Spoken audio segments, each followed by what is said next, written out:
Hello and welcome to the Love Henri podcast produced by the Henri Nouwen Society. My name is Wendy Vanderwall Martin and I'm part of the team that's committed to encouraging spiritual transformation, particularly through the work and legacy of Henri Nouwen. If you're new to who Henri is, he was a Catholic priest, connected with a number of universities and with Larch, as we'll hear about more today. And he wrote 39 books in his lifetime, but that has expanded since his death in 1996. And he really is a contemporary spiritual master for our times, and his writing is timeless in its wisdom. So as we encourage you to get to know more about Henri, I'd invite you to check out our website, henrinouwen.org, where you'll find our free daily meditations. You can sign up to receive those by email, and every day get a reminder that you are the beloved of God. Now, if you're a longtime Henri fan, you'll be delighted to know that we're pulling some of his letters out of the archives as a catalyst for this podcast and our conversations. Now, today, I'm so thrilled to have Liska Stefko as a guest. Liska, welcome. I'm really excited to talk to you today. Thanks for having me, Wendy. Appreciate the invitation. Now, to tell you a bit more about who Liska is, she holds the role of Pastoral Ministry at L'Arche Daybreak. Now, if that sounds familiar to some of you, it's because that's the place that Henri served. Henri was in that exact role until his untimely death in 1996.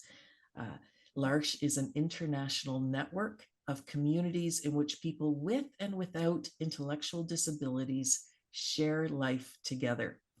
Liska has also lived in Larch in Italy and Mexico, and has frequently offered leadership at retreats and gatherings for Larch International, weaving together multicultural, ecumenical, and interfaith threads to create an experience of unity and belonging. Makes me want to go to one of your retreats, Liska. Liska is also a priest in the Anglican Diocese of Toronto, served in a variety of parish roles with a focus on ministry to children, youth, young adults, as well as pastoral care and community building with people of all ages. Liska, it's really a joy to have you on the Love Henri podcast. Welcome. Thank you so much. Now, I've mentioned Larch a few times and gave a little bit of the mission statement of Larch, but tell us about your journey with Larch. How many years? What has captivated your imagination? What's your passion point when it comes to Larch? Well, Larch was originally meant to be a one-year experience on my way to law school. I had heard about Larch, and I don't remember exactly where I heard about Larch for the first time, but I did know about it when I was at Notre Dame, and it may have had something to do with Henri. And I was familiar with Henri's book that he wrote with a priest at Notre Dame, a Holy Cross father named Don McNeil, a book called Compassion. And that was required reading for another service learning experience that I had done at Notre Dame as part of my undergraduate studies. And so somewhere around there, I was aware that there was a place called Larch where people lived in community, and so I knew that existed. I also wasn't sure, maybe I just wanted to do something completely different from anything I'd ever done and maybe just go live in another country and learn the language. So I was undecided there, and I went to an undergraduate service fair at Notre Dame, and there were booths set up in alphabetical order. And there was a sister from the Religious of the Assumption, which would have put her right at the beginning with the A's.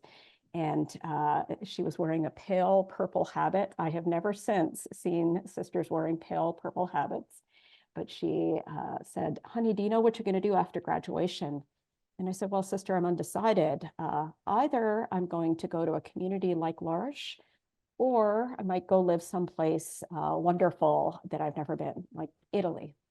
And she said, "Did you know that there's Larch in Italy?" And it turns out those sisters help to facilitate connections with young people who are looking to go to Larch in other countries, amongst other service projects. So when she said that, I said, well, that sounds about right. And there it was. That was my next step after graduation. This sister had offered me a way to put together these two little sparks of inspiration. And so off I went without a lot of Italian language. I had some French to build on, and they're similar.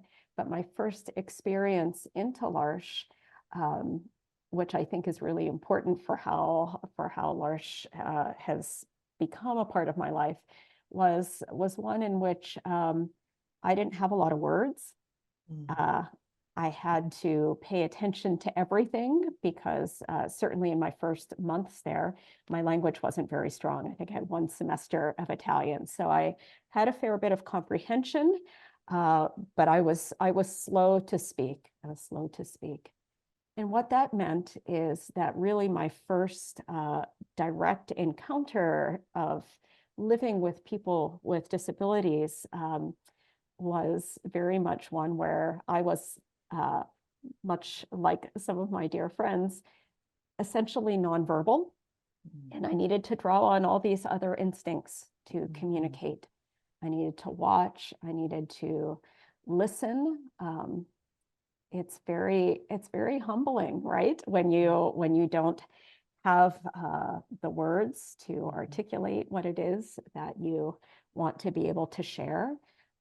You can be aware that others might be thinking that you're not very smart, or that you don't know what's going on, or that you're not competent because you're not saying anything, or if you do try to say something, you're not saying it right, and I think that formed such an incredible foundation for being at Larch, because it placed me right away, right next to some of our friends with disabilities for whom that is a daily reality.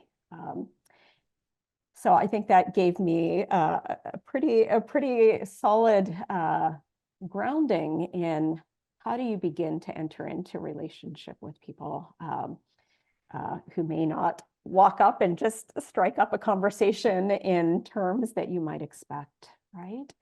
And so that first experience in Italy, I met folks like Paolo. Paolo had Down syndrome, has Down syndrome. He was just 16 years old when I met him, and he was so full of energy, so full of life, so full of music and action and dancing.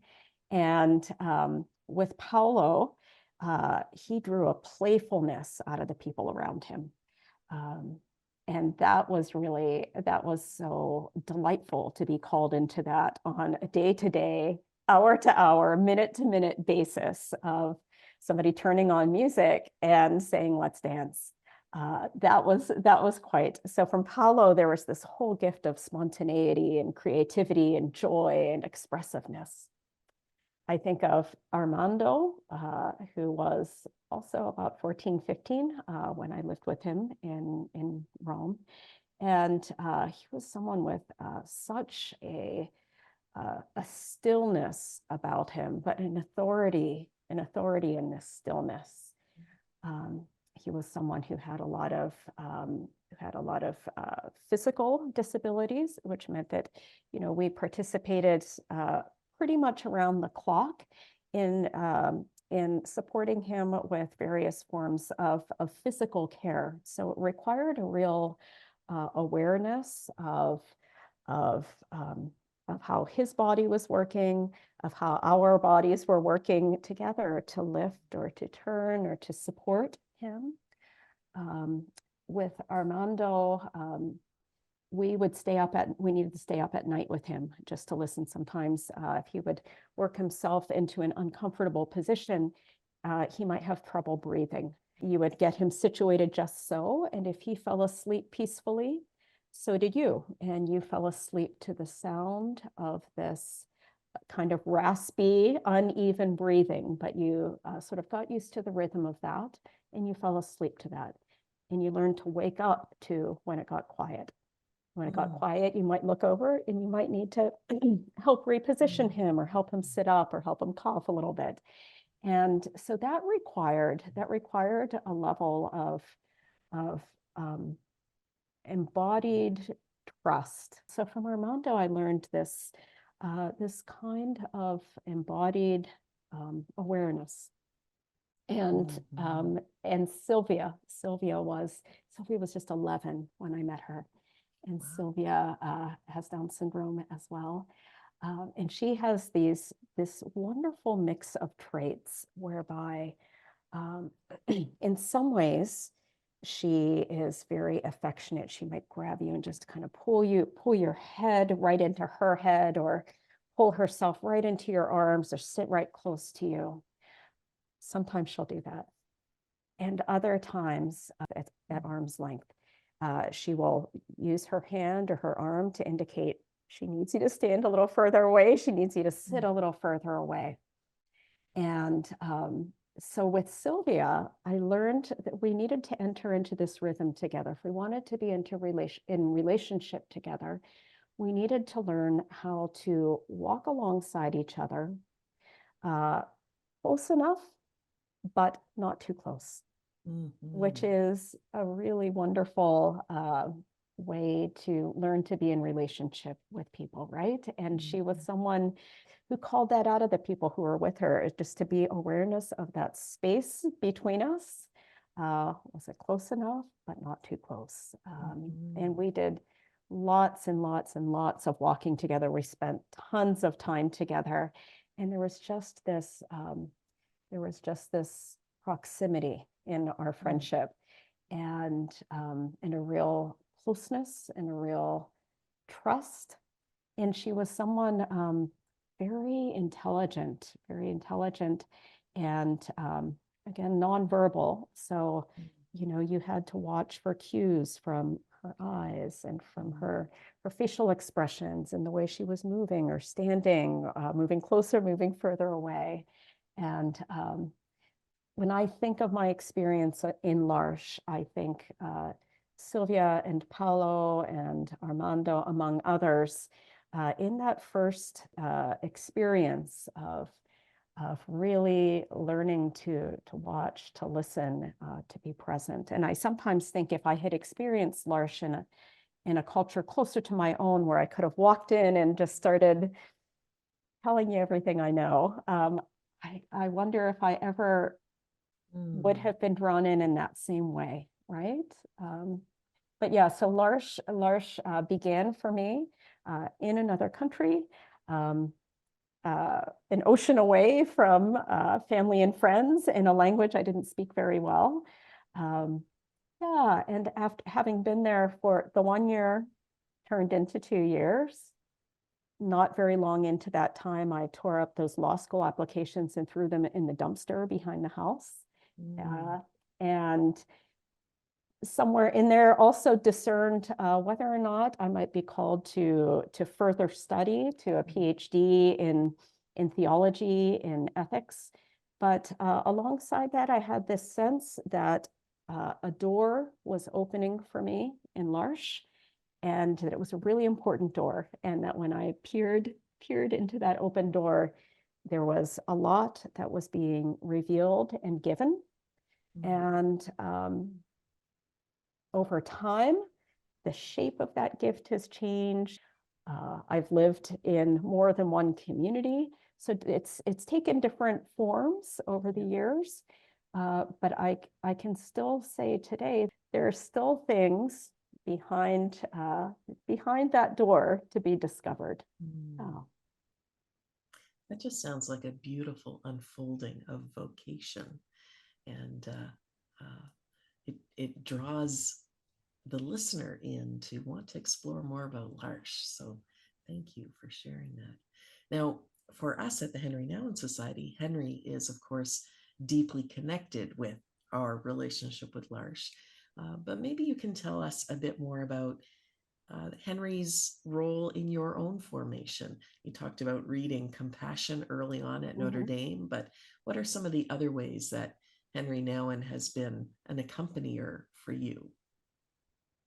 Well, like I said, I think he may have had something to do with me making my way to the community, to L'Arche Daybreak, which is a community just north of Toronto in Richmond Hill, Ontario. And I think quite possibly I may have read some of Henri's writings from um, the about a decade that he spent as pastoral minister to the Daybreak community.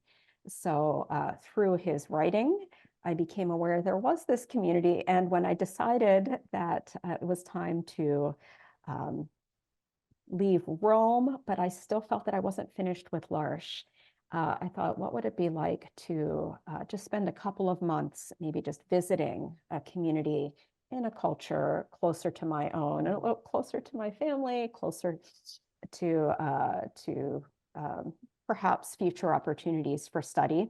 So, and the first community that came to mind for me was Daybreak, and I thought I'll go and visit Daybreak because in Henri's books he would talk about how he lived at Daybreak and how he would invite various friends from his different universities and different, other parts of his world.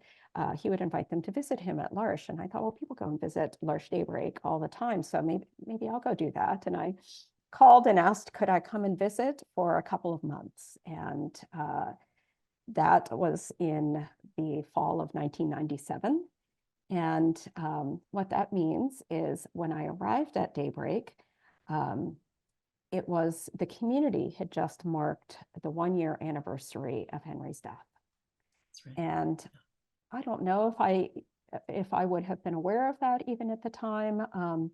But so when I arrived at Daybreak, it was around the same time of year. It was in late September. And so I arrived to find a community that had been profoundly shaped by this incredible, charismatic presence, pastor, someone that people loved very, very deeply, and someone who shaped certainly the prayer and worship life of the community very, very profoundly. People were still in some pretty fresh grief just 1 year later. And so that was the L'Arche Daybreak that I encountered for the first time. Is people spoke about Henri on a first name basis. Our core members, our folks with disabilities, people had stories about Henri, and most of those stories were just about how much they loved him.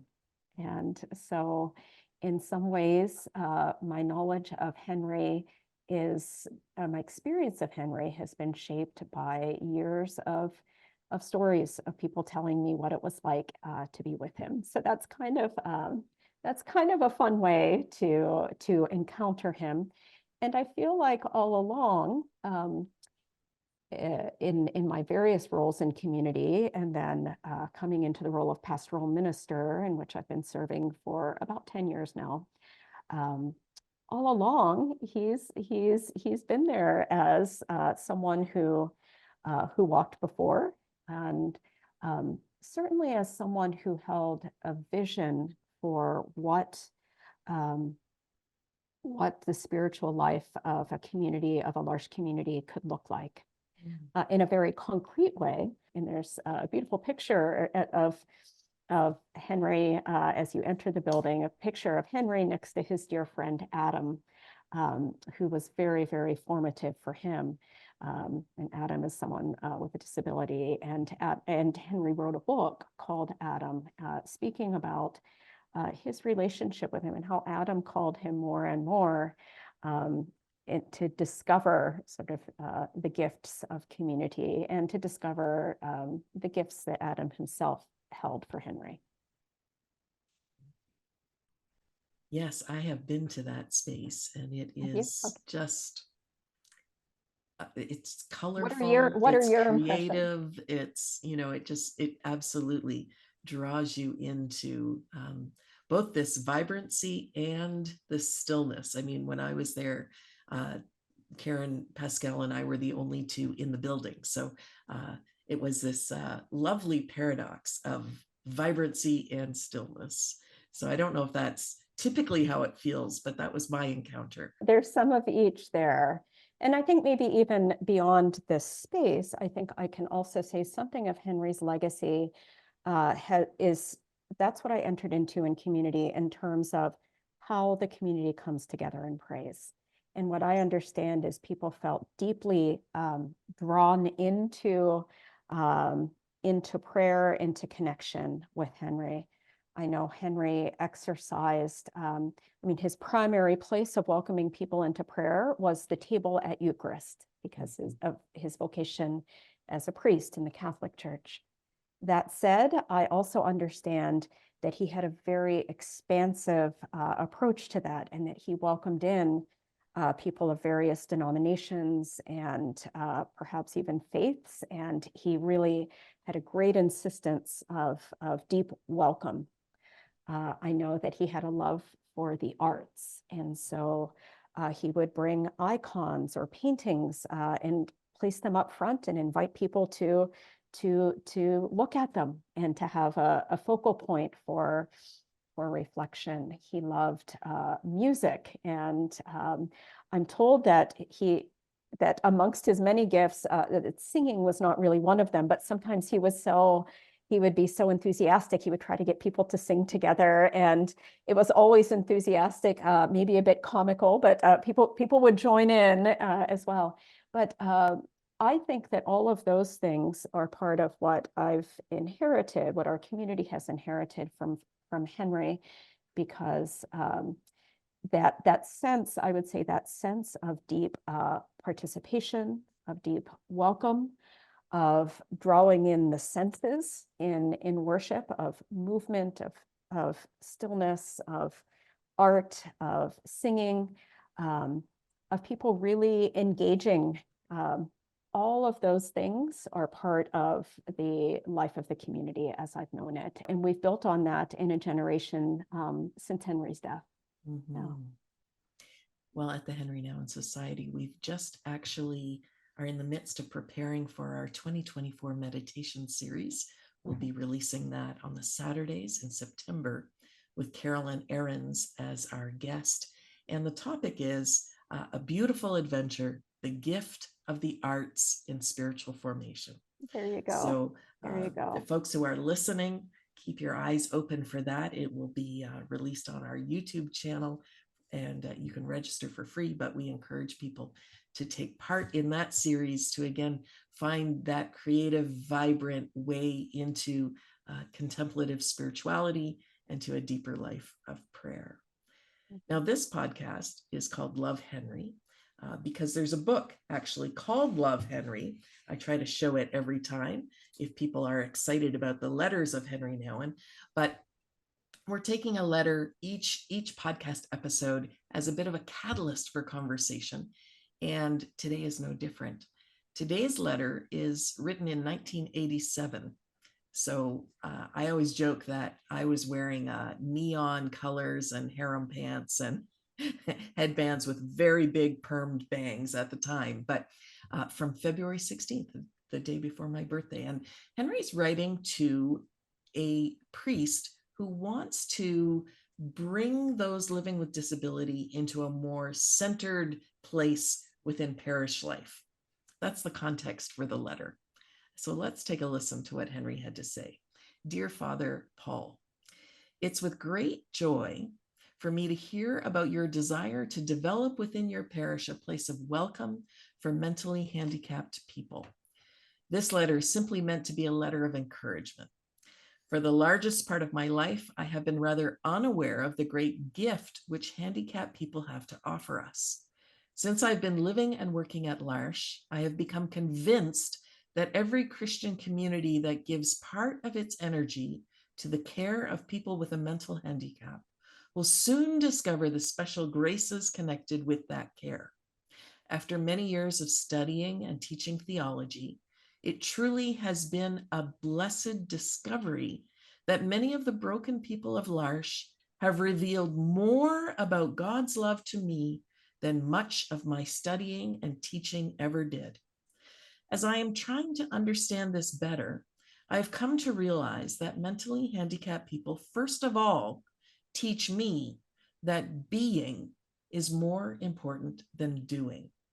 In our competitive world, so much emphasis is given to doing that we forget that God, first of all, asks us simply to be with Him and with each other. Mentally handicapped people who can do so little can be so much.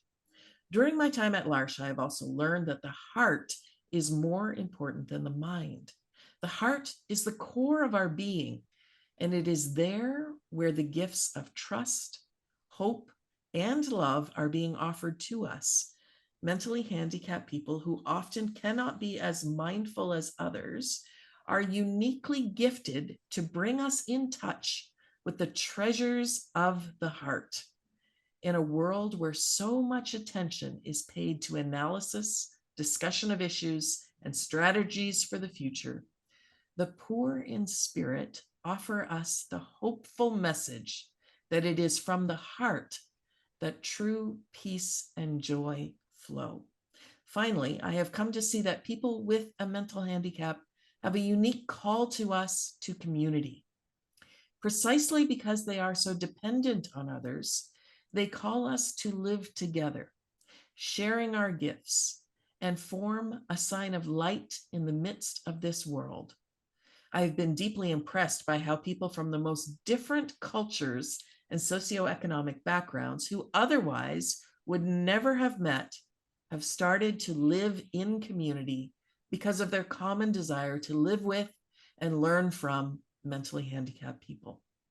In a world so filled with individualism and so preoccupied with stars and heroes, the call of the handicapped to form communities of love is truly a blessing from heaven. It is such a joy for me to know that you too have sensed the special gift that the handicapped people can offer to the Christian community. By revealing to us that being is more important than doing, the heart is more than the mind, and community is more important than individual stardom, they are truly messengers of the gospel and witnesses to the Lord who became poor for us. I pray fervently that you will continue meeting and praying and working together to let this new ministry come to maturity among you. I'm very sorry that I wasn't able to visit you personally, but I hope that this letter will convince you of my true desire to encourage you and to be of service to you. With warm greetings, sincerely yours, Henri Nouwen. Now, as you listen to this letter from 1987, first of all, just what resonates with you as you hear Henri offering this encouragement to Father Paul? I think the first thing that would resonate is just his excitement in wanting to share something that he is experiencing.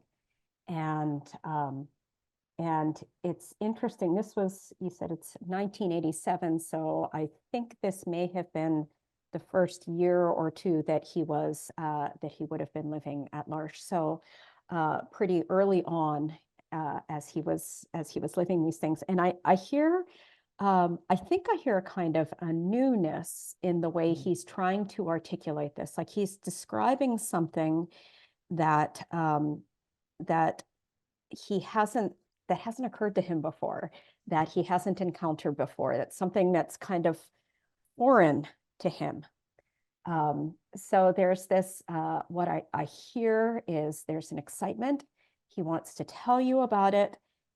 And also I think I hear, maybe I'm just reading it, maybe I'm reading into it, but I also think I hear he's kind of looking for the words and the concepts to try to express that. And that certainly resonates for me, because I can, it is a heart, because L'Arche is something that you experience when you come to visit, and it's something that you can have a little glimpse of or a taste of in sort of an initial conversation or encounter. And then if you come back and spend some more time, you'll get a little bit more of a glimpse. And if you spend more time, that experience will, like most things that are important and of value, we can grow into an experience of it. And as we grow into it, the ways we describe it will grow and expand, and we'll kind of find those words and those concepts. So when I read this, I hear Henri he wants to express something about the gift of being, that folks with intellectual disabilities have a gift around being, versus perhaps sort of the competitiveness or the emphasis on production that the world might present to us as sort of the end all be all. And Henri saying, wait, there is a gift around being. And I'm not sure if he uses the word presence, but I think presence is what he's trying to articulate. And I think that's a key insight around the gifts that people with intellectual disabilities have to offer to the world. He also talks about gifts of the heart, and for someone like Henri, of great intellectual gifts. It sounds like this was a side of him that perhaps through his formation as a priest, maybe this side did not receive as much nurture and encouragement. And so it sounds like he is so excited to share about the wisdom and the emotional intelligence of some of the people that he's meeting. And he's also really excited to share about a call to community, just a reality that in sort of the organism of community, that our core members, our people with disabilities, necessarily remind us that we are interdependent. All of us are interdependent. We need each other. And because someone with a disability may say, I need you to help me get out of bed and get going in the morning, or to prepare a meal for me, or to drive me someplace. These are some of the things I need. And at the same time, in the rhythm of that daily life, while you're kind of engaging side by side in life together, you are entering into a relationship where we're also realizing our need for one another for friendship, for presence, for inspiration, for encouragement. And so those things are happening kind of in and through and around just those ordinary daily activities. But what Henri's identifying here, and he's encouraging his friend Paul to think about as well, is there's an insight here that there's a call to community, that when somebody says, I need your help with something, and they draw you into relationship in a certain way, and while you're there, you begin to discover how much we all need each other. And that is quite an essential insight when it comes to Larch. So when I read this letter, I think those are sort of key insights that I have come to know in my own experience at Larch. I also notice, though I'm struck by, and this is from 1987, it catches me a little bit when I hear some of our language around how we try to articulate disability has evolved over the decades, and we've tried to evolve with that to understand sort of what is the commonly understood term for speaking about disability. Do you say handicap? What is it that you say? And we try to learn from the world around us. Today, we tend to say more someone with an intellectual disability. In our communities, we might say core members, just as folks who kind of have that, who call us to the center of our community, as I've just spoken about. So there is something about the language that I notice, and I think we wouldn't say that exactly the same way today, but that would have been, I think, at his time, I think that would have been, I'm sure, I trust that he was using what would have been a common or respected term. I also hear him speaking in a way about sort of brokenness or poverty, and I think I understand what he means by that. today, those probably wouldn't be the first words that I would use that I would reach for to try to describe some of these people who have had this incredible impact on me. And not because that's not true, but not because there isn't brokenness in their stories, but because it does not strike me as the primary identifier, right? That there's, for me, that naturally sort of the first word I reach for when I try to describe to you my friend Rosie, I would say to you, she was so, like, strength is the word that comes to me, and grit is the word that comes to me. These are the words that, and somewhere as I try to fill out my description of her, I might say also she was quite petite, and she didn't learn to walk until she was in her 20s. She was someone who didn't use she had a powerful voice, but she did not use words. She did not express herself verbally. So these are some of the things that would come through, but brokenness sort of wouldn't be my starting point to describe people, because it hasn't been my starting point in relating with people. And I also think there's something that I was struck by, even just listening to you, Wendy, read this letter right now. When Henri talks about, he says, being is more important than doing. And he says, heart is more important than mind.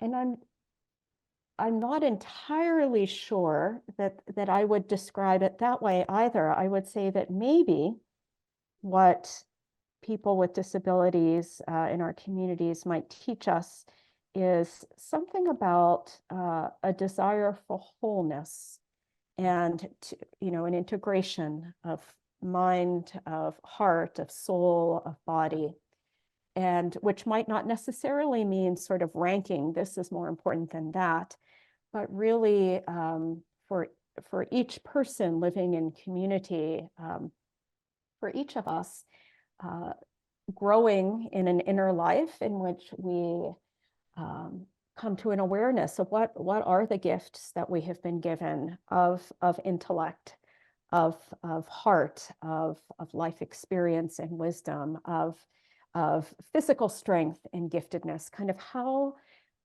do we learn about our gifts? How do we call out the gifts in others? How do we nurture and encourage the giftedness of one another? And ultimately, how do we journey together towards wholeness, rather than being someone who lives entirely out of sort of this one dimension of oneself or this other dimension, but really trying to live into our God-given identity as loved and whole beings.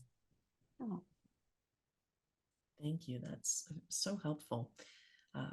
I think in the enthusiasm that you spoke about, the newness perhaps for Henri, it almost then comes across as a bit of a binary, right? It's this or it's this. Yeah, and I think that's what we know that there's such life and truth and wisdom in living in the tension of those things.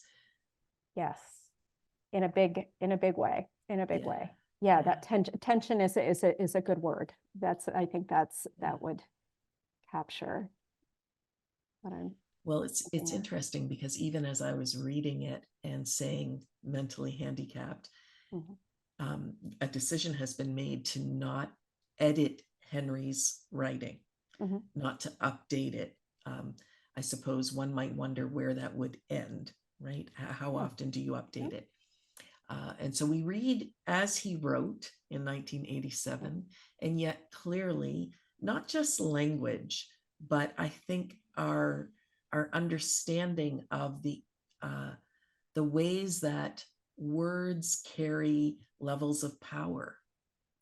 It strikes me that a word like broken, while very true, for a lot of our marginalized friends, that has carried a sense of, but of course I'm more broken than you, and it becomes hierarchical and becomes imbued with a power that can do violence to the human spirit. So I'm grateful for you to articulate how some of the ways in which we describe relationship, mutuality, the interconnectedness of our lives in the context of L'Arche has continued to evolve.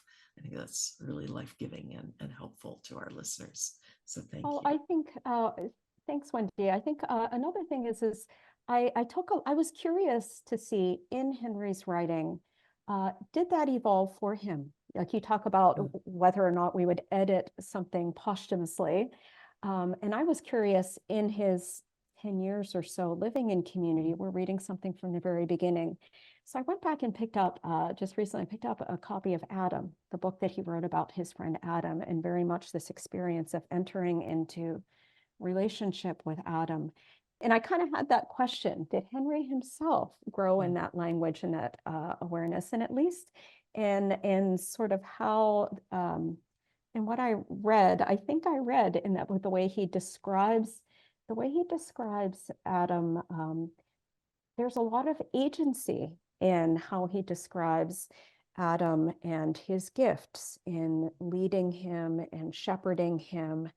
And I think Adam helped Henry grow in that. So I do think if you looked at some of his later writing from his time in Larch, I think we do see some growth where he himself began to find language to try to capture the depth of what he was experiencing in these mutually transformative relationships.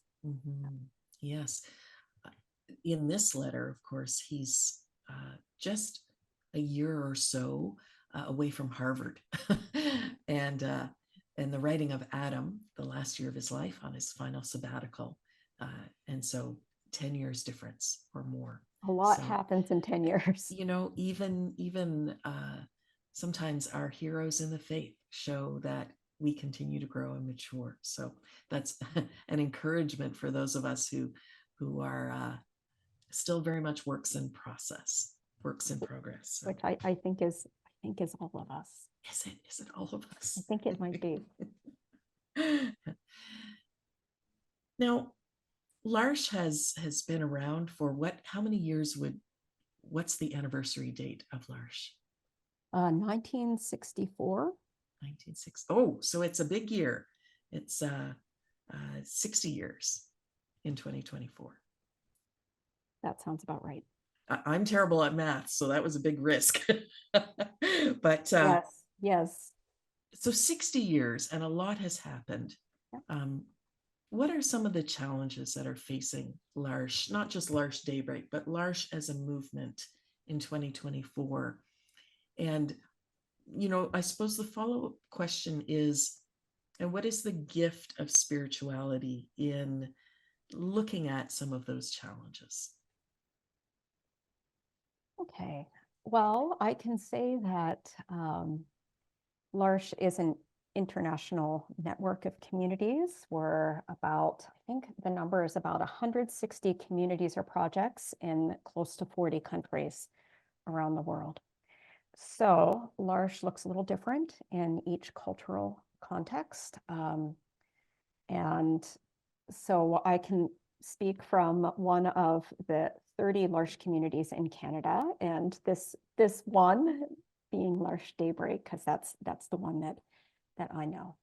And so if I think of some of the challenges, I think in our world in general, in terms of technology and pace of life, and a sense of sort of infinite productivity and an emphasis on productivity, I think there is a real call and a real deep need for gifts of presence. In terms of challenge, I would say that is a continual challenge at L'Arche in terms of it is getting harder and harder to invite people, particularly young people, but all of us, away from a state of constant distraction or this sort of continuous partial attention where you're paying attention to a lot of different things at once.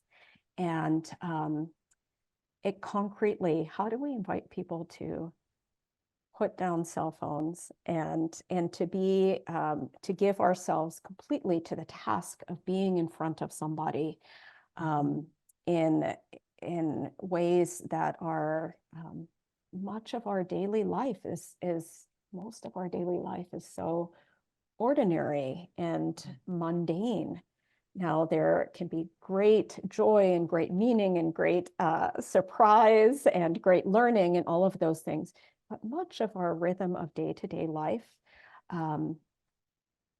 is very, very ordinary. So what does it mean, how easy is it to invite people into that and to invite them to take the risk of saying, come and spend some time, and we believe there is something of value, and that together we can learn. So that I would say that it's the world we operate in. It makes it challenging to invite people into that and invite people to make a commitment to that. That's a challenge, right? Yeah, I think all sectors where people take care of people, there is constant, there's the challenge of limited resources, and how do you continue to provide the quality and level of care for people that we wish to provide, always working with limited resources. That's a challenge. It's not just a challenge for Larch.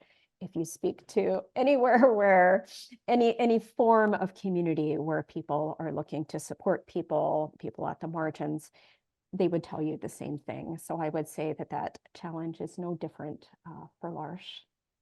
I would say in the last 5 years, there have been sort of two pretty much simultaneous challenges that came our way at the beginning of 2020. And the first of those, this is pretty widely known. This information is widely available, but we came to understand some new information about what we had considered to be the founding story of Larch, the founder of Larch, Jean Vanier, who was someone who wrote and spoke very compellingly about vulnerability and brokenness. We came to understand not long after Jean's death that over a long period of time, someone that we had really respected and trusted, had engaged in behavior that was manipulative and coercive and abusive with a number of people over an arc of time, over a sustained period of time, and that these abuses took place under the pretext of offering spiritual guidance. So it really was a form of abuse, and we came to understand that many people lived the effects of this and carried harm and carried this woundedness and into their lives. Those are deeply disturbing things to come to understand. Literally in the same weeks that this was becoming known, and I have great respect for how this was handled by our leadership internationally in Larch, as they engaged an independent safeguarding firm from the UK to look into this in France and in the communities in France. And they really had a great emphasis on transparency, on wanting to understand what happened. And an initial inquiry also led into another independent study that came to a fuller picture of some of these testimonies. So that information is available. But as it was emerging at the very same time, in the very same weeks, the world was shutting down because of pandemic. If we think back to those early days of pandemic, the manifestation in North America of that something terrible was going on was in places where vulnerable people lived. It was in residences, in places of care where people who were already physically vulnerable were catching this virus.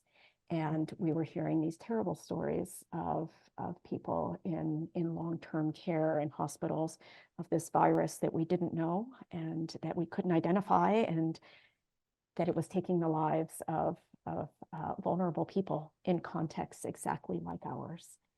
And so these two things happened at this really simultaneously. Mm-hmm. And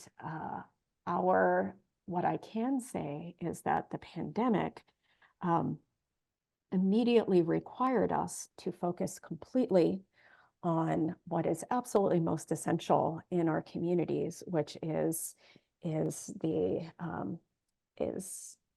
care and well-being of vulnerable people, and how to safeguard that, how to nurture that. So in a very, very immediate, practical way, that's what we spent the next couple of years doing until we got a couple of rounds of vaccines into everybody. We lived the pandemic in a very intensive way, as did other folks in places of care and with vulnerable folks, both in our community, in Larch all around the world, and in other places of care, with vulnerable folks.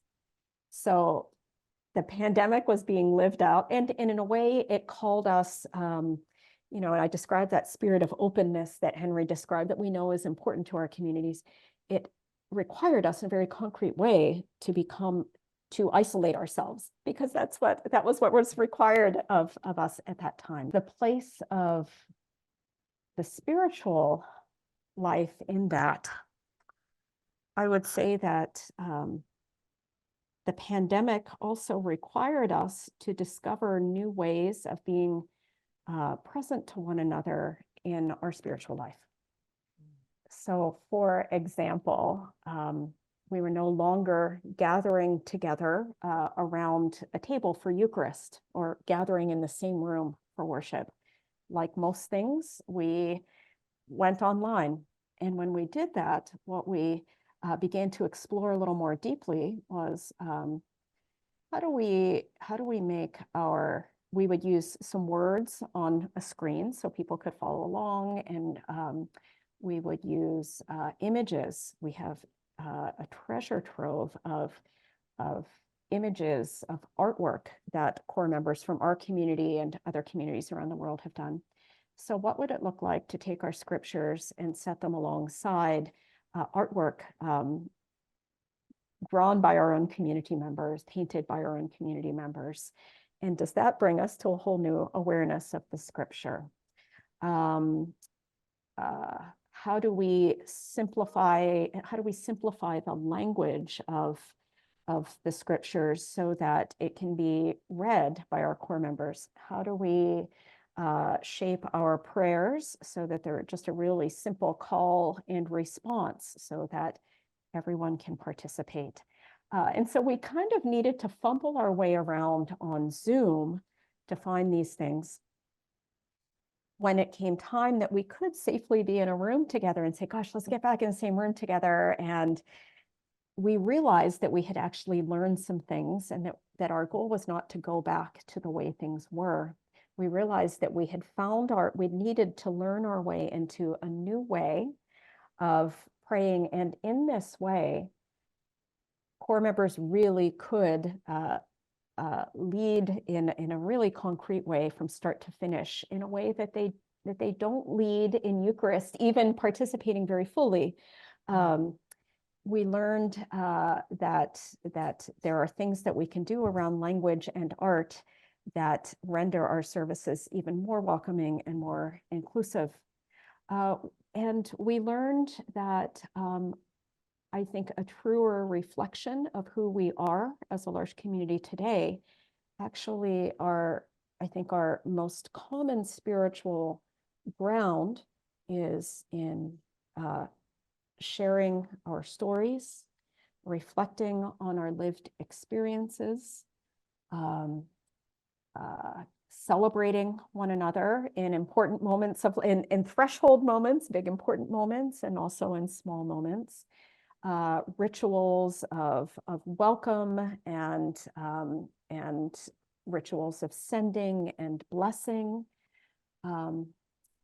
just creating spaces for deep listening and deep presence, the place of silence in our prayers. So these are kind of the things that we have come to, and I think it's even a little more inclusive and more welcoming, because the truth is we are people of various Christian denominations, people of various faith traditions, and also more and more people who would say, I do not hold a particular faith tradition.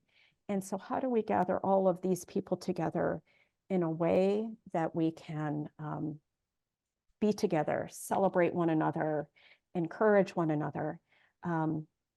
Yeah, those are some of the things that we needed to learn through the pandemic, and I think we are learning. Oh.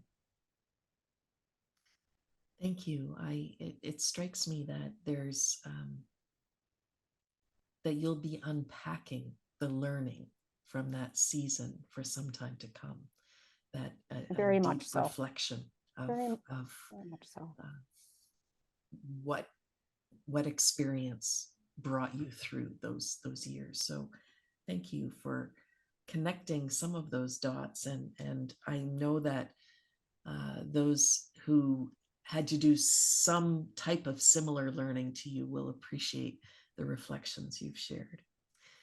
Now, I wind up every podcast conversation by asking each guest about their own spiritual practices that help them to flourish, not just be sustainable in their life, but flourish in their life. And it's as the host, it's a delight to hear very varied answers.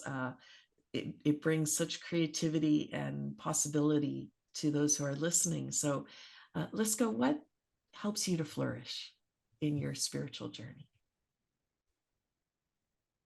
One thing I would say is just sort of our Monday morning gatherings at the Dayspring that I've just described to you of people coming in and being together in this space and kind of going through seeing really our core members coming and taking leadership of everything from start to finish in the service, and creating this space to be together, to laugh together, to say what's important to us, to name what we're concerned about, to reflect together, to say what we're grateful for.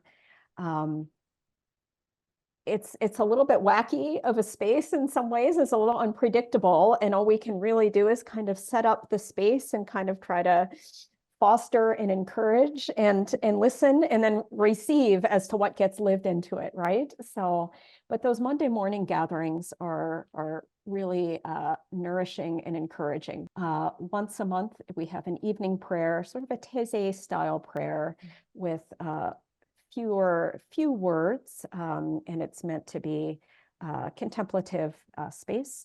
We sing some songs, we have something visual to gaze upon, we hear snippets of scriptures and prayers. And at the heart of that is a time of quiet. And we don't say silence, we say quiet, because the truth is, when you have a bunch of people in a room, there are folks who may speak spontaneously, or who may vocalize, or you may hear some sounds, you may hear some breathing.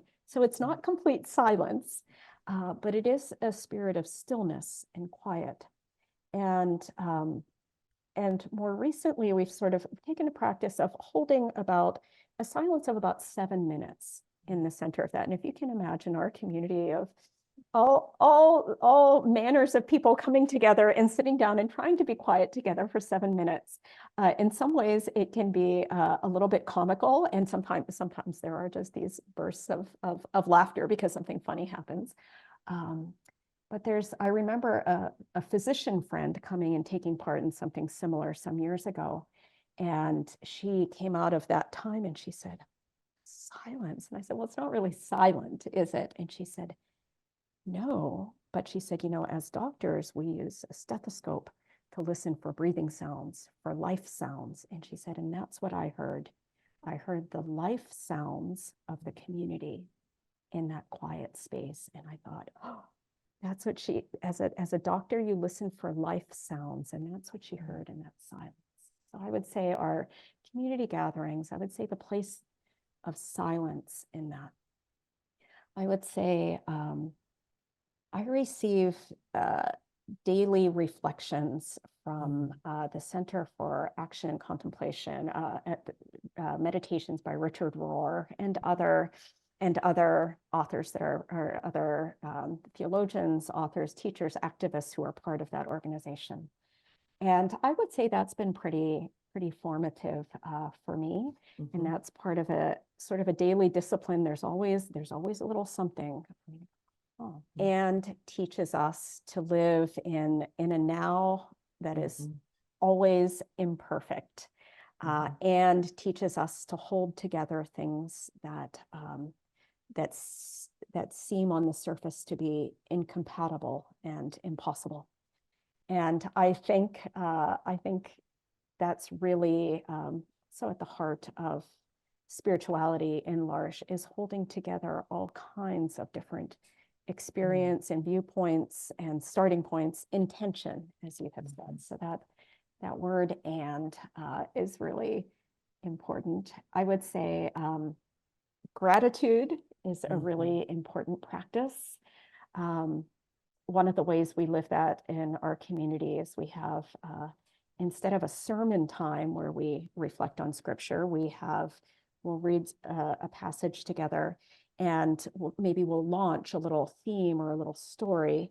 And then we'll break into little discussion groups, little reflection groups. And in that time, the question might be something like, where have you experienced someone encouraging you to grow? What did that look like? So really meant to be quite open questions. A beautiful animated conversation emerges from that all over the chapel. All these different conversations happen. And gratitude is often one of those things. It just, whatever the question is, it often comes down to, what are we grateful for? And then, when we walked into the room, you think, oh gosh, another time to get together, and here we are, and it's such a busy week, and we have so much to do. And we come to this place of stillness where people are naming, I'm thankful for this, I'm thankful for that. And it's very grounding. It's very, very humbling. I remember one of our core members, Jason, who was incredibly insightful gentleman. I remember we were sitting with core members and we talked about spirituality, and we said, well, did you grow up going to church or praying or anything like that? And we went around the room, and some people said, I went to Mass. There's someone from a Greek Orthodox background who said, we sing all the time in church. And there was people described different traditions. And I remember we got to Jason, and he said, my family doesn't go to church. I'm not sure what you mean by spirituality, but every day I'm thankful for my wheelchair because it lets me get around. And he said, is that what you mean? And I said, that is exactly what I mean. Yeah. And over, Jason has been this boy. He has an incredible gift, particularly around articulating gratitude. And I remember in the early weeks of the pandemic, he was living at home with his parent, completely isolated as we all were. And he talked about gratitude. And I said, Jason, tell me more about that. Because right now, I think a lot of us are feeling like we're not very grateful for what's happening right now because this is hard. And he just smiled and he said, gratefulness can come from anywhere as long as we let it in. Gratefulness can come from anywhere as long as we let it in. And I took a pen and I wrote that down and I stuck it on my bathroom mirror. Gratefulness can come from anywhere as long as we let it in. Beautiful. Thank you. Well, Liska, it's been a joy to chat with you today and to hear your stories of Larch, especially about many of your friends. Again, for those of you who are listening, if you were listening to Liska and I, but would like to actually see our conversation, it will be loaded up on the Henri Nouwen YouTube channel as well. Please, if this has been an important conversation for you, share it with family and friends. Drop by, leave us a review or a thumbs up. And again, if you're new to the Henri Nouwen Society, please check us out at henrinouwen.org. As well, we're going to put Larch's information, websites, information in the show notes. So if this has piqued your curiosity to learn more about Larch, we invite you to do so. So Liska, thanks again for being with us. And for all of you who are listening, never ever forget, you are a beloved child of God. Thanks for being with us. Thanks so much, Wendy. Really appreciate the time together.